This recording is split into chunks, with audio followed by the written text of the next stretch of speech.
Kitty আচ্ছা আচ্ছা আচ্ছা। আসসালামু আলাইকুম, সবাইকে কেমন আছেন সবাই? আশা করি সবাই ভালো আছেন, সুস্থ আছেন।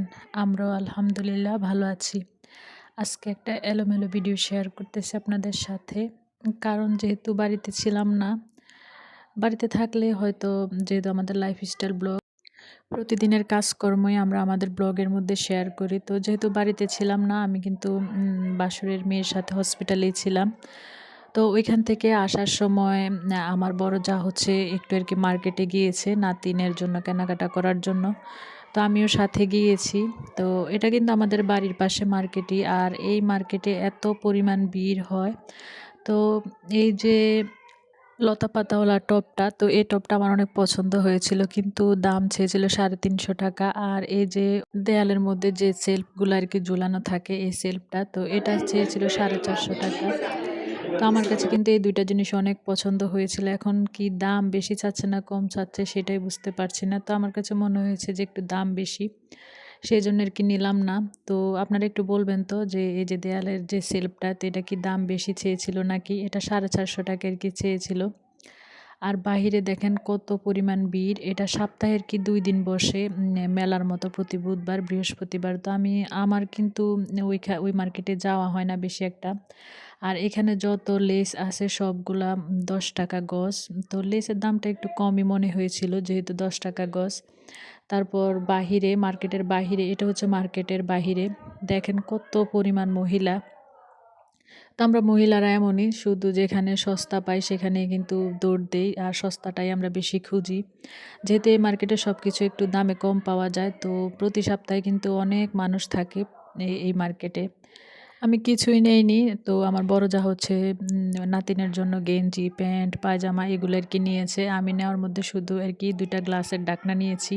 আজকে যে কত বড় একটা বিপদ থেকে রক্ষা পেয়েছি আল্লাহই জানে। তো যখন আর কি এত মানুষের ভিড় দেখলাম, তখন আমি ভাবিকে বলতেছি, ভাবি আল্লাহ যত ভিড়, তাহলে আমি আর কি আমার মোবাইলটা বের করে হাতে নিয়ে নিলাম। তারপর ব্যাগে থেকে মোবাইল নিয়েছি, কিন্তু টাকার ব্যাগটা হাতে নিতে মনে নেই, যে ছোট একটা পার্সের মধ্যে যে টাকা থাকে ওইটা আর কি আমার ব্যাগে ছিল।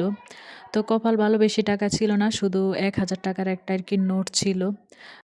আমার মনে হয় আমি যখন আর কি মোবাইলটা বের করেছি তখন হয়তো চেইন আর কি লাগাই নাই, নাকি সবেদাও তো এমনিতে দেখা চেইন যায় না। খুলে নিয়ে গেছে।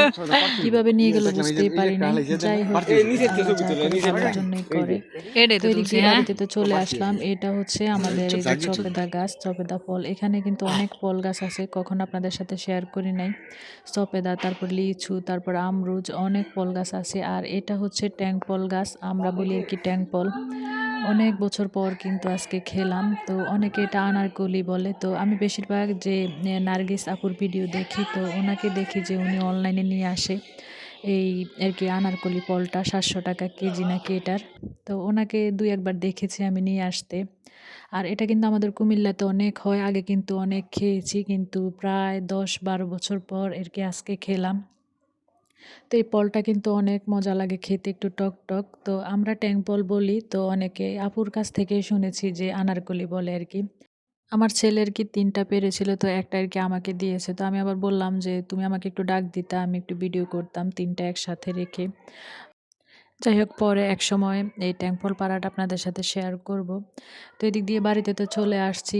বাড়িতে না থাকলে তো আপুরা জানেনই যে কতটা কাজ আর কি জমে যায়। যাই হোক, মেয়ে যতটা পেরেছে করে রেখেছে। তো যেহেতু অনেক কাজ, অনেক জামা কাপড় আর কি ভিজিয়ে রেখেছিলাম গরম পানি দিয়ে, তো এগুলো আর কি ধুইতে হবে। তো রান্নাবান্না শর্টকাটের মধ্যে আর কি করব। তো রান্নাবান্না করবো আজকে, যেহেতু বেলে মাছ আছে ফ্রিজের মধ্যে। তো আমরা বাইলা মাছ আর কি বলি, অনেকে আর কি বেলে মাছ বলে থাকে। তো এই মাছটা কিন্তু রান্না করতে বেশি একটা সময় লাগে না।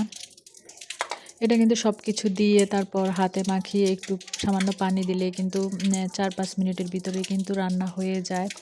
তো আমি কিন্তু অফ ক্যামেরায় পেঁয়াজ, কাঁচামরিচ, ধনিয়া পাতা, টমেটো যা যা আর কি রান্না করার জন্য লাগে সব কিছু আর কি কেটে রেখেছি।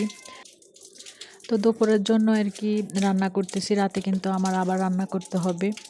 আর এদিক দিয়ে কিন্তু আজকে সিম আর আলু কিন্তু একটু মোটা মোটা করে কেটেছি, ভাজি করব। তো সবসময় তো চিকন করে কেটে আর কি ভাজি করি, তো আজকে ভাবলাম যে একটু মোটা করে কাটি আর কি। তো চিকন করে কাটতে গেলে কিন্তু সময়েরও দরকার আছে। তো এদিক দিয়ে কিন্তু রান্না বসানোর পর আমি কিন্তু অনেকগুলো জামা কাপড় ধুয়েছি, যেহেতু আমার ওয়াশিং মেশিনটায় একটু সমস্যা দেখা দিচ্ছে আর কি।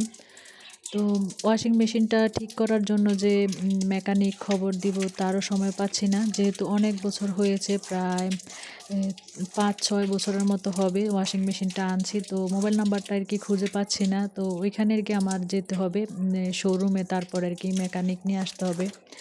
সময়ও পাচ্ছি না, আর শীতের সময় কিন্তু জামা কাপড় পরিষ্কার করতে ধুয়ে নিতে কিন্তু অনেক কষ্ট, ওয়াশিং মেশিনটা থাকলে অনেকটাই সুবিধা। যাই হোক, চেষ্টা করব যত তাড়াতাড়ি সম্ভব মেশিনটা আর কি ঠিক করার। তো এদিক দিয়ে কিন্তু আমি সব কিছু দিয়ে মশলাটা আর কি হাতে মাখিয়ে নিয়েছি, তারপরে এখন আর কি বসিয়ে দেব। এক চুলায় মাছটা বসাবো, আরেক চুলায় আর কি সিম ভাজিটা করে নেব। তো যে যেখান থেকে আমার ভিডিওটি দেখছেন, যদি আমার ভিডিওর কোনো অংশ আপনাদের কাছে ভালো লেগে থাকে প্লিজ একটা লাইক দিবেন। আর যদি আপনি নতুন হয়ে থাকেন প্লিজ সাবস্ক্রাইব করে আমার পাশেই থেকে যেতে পারেন। এই 2-3 দিন যেহেতু একটু হসপিটালে বাড়িতে মিলে একটু ব্যস্ত সময় কাটাচ্ছি, সেই জন্য আর কি একটু আপুদের ভিডিও কম দেখা হচ্ছে। তা না হয় প্রতিদিনই কিন্তু আমি দেখা গেছে যে সবার মোটামুটি যাদের ব্লগ আর কি সবসময় দেখি, সবার ভিডিও ফুল ওয়াচ করি। তো এই যে জামা কাপড়গুলো আর কি ধুয়েছি, তো বেশিরভাগ কিন্তু আমার শাশুড়ির আর কি অনেক দিন হয়েছে ব্যস্ততার জন্য আর কি ধুয়ে নিতে পারি নাই। তো সবাই ভালো থাকবেন, সুস্থ থাকবেন, আজকে এ পর্যন্তই, আল্লাহ হাফেজ।